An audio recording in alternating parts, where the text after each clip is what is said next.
The people of Turkey are gearing up to vote in parliamentary and presidential elections on the 14th of May.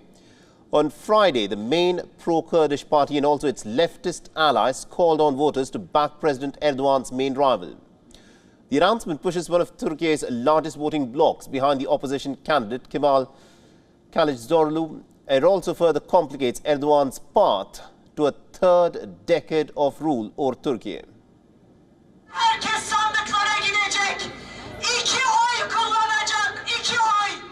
Birincisi parlamento için kullanacağımız oyumuz Yeşil Sol Parti'ye vereceğimiz oyumuzdur sevgili arkadaşlarım. İkinci kullanacağımız oy Recep Tayyip Erdogan'ın yerine gelecek olan Kemal Kılıçdaroğlu'na vereceğimiz oydur. Bir kez daha ifade ediyorum. Kullanacağımız oyumuz bir Yeşil Sol'a, bir Kemal Kılıçdaroğlu'na sevgili arkadaşlarım. Last month, the People's Democratic Party, the third largest in Turkey's parliament, decided to not field a presidential candidate. It then strongly hinted that it would back Kılıçdaroğlu without officially endorsing his candidature. But on Friday, both the party's co-leader and also its leftist alliance issued statements calling on the voters to rally around the most likely candidate who can potentially take on and beat Erdogan if things go according to plan. The Kurds, who represent an ethnic group and also an ethnic minority within Turkey, have suffered repression under successive secular governments in Turkey. All this is, of course, continued even after they had helped Erdogan and his Islamist-rooted party to seize power 2 decades ago. Erdogan portrays the People's Democratic Party as the political wing of the militants who have been waging their insurgency since 1984. The party has said that it is being singled out for standing up to Erdogan's rule and hence is standing to its opposition in these elections. All right, now to give us more perspective in terms of what's, of course, likely to happen in these crucial elections in Turkey, we're being joined in by Mr. Ahmed Shahidov, who's joining us live from Istanbul. He's an international relations expert and also a political analyst. Now, Mr. Shahidov, this is a very crucial election for the Turkish nation. Erdogan has been at the helm of affairs for about 2 decades now. And now with these pro-Kurdish parties stating that they would want to back the opposition leader who's contesting against Erdogan, does it swing the balance against Erdogan? Thank you for having me in your program. Unlike the previous elections, the elections to be held in Turkey on May 14 are more exciting and intense because 2 big political blocs will face each other in the May 14 elections. Officially, also there are 4 presidential candidates, but the main competition in the elections is expected to be between 2 candidates, and these are the current president of the Turkey, Recep Tayyip Erdogan, and the main opposition leader Kemal Kılıçdaroğlu. The other 2 candidates have very little chance.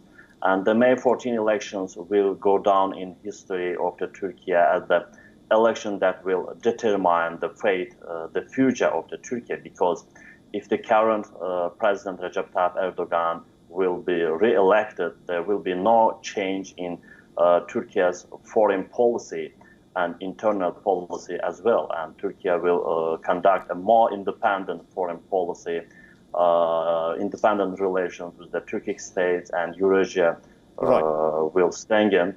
And Turkey's defense industry will expand further, and Turkey will become a country with nuclear energy. But if the main opposition leader, Kemal Kılıçdaroğlu, wins, there will be, I think, a very serious change in Turkey's foreign policy.